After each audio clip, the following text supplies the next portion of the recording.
Allahu Azza wa Jalla në Kur'an thot: "Laqad manna Allahu 'alal mu'minina idh ba'atha fihim rasulan min anfusihim." Allahu ka bon nder. Allahu Azza wa Jalla ja ka dhënë një dhuratë të madhe besimtarëve kur nga gjiri i tyre e dërgoi pejgamberin. Kur nga gjiri njerëzve nga mesi i tyre e dërgoi pejgamberin alayhi salatu wassalam, yatlu alayhim ayatih.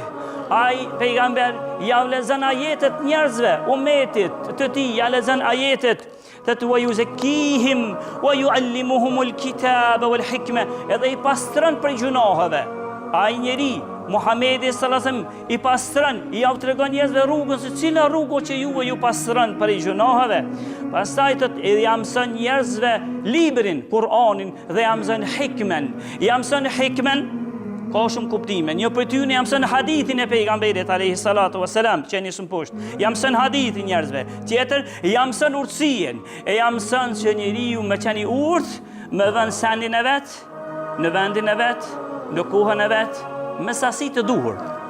Të jam mëson ky pejgamber. Thot wa in kanu min qablu la fi dalalin mubin. Thot Allahu Azza wa Jalla, edhe pse më herët ata ishin këtë në dalalet, ishin krejt në humbje, në një humbje të qartë, ishin derisa Allahu boni nder në mesin e tyre e dërgoi Muhamedit sallallahu alaihi wasallam si pejgamber. Apo e vreni se si Allahu e vlerësoi pejgamberin e tij Muhamedit sallallahu alaihi wasallam.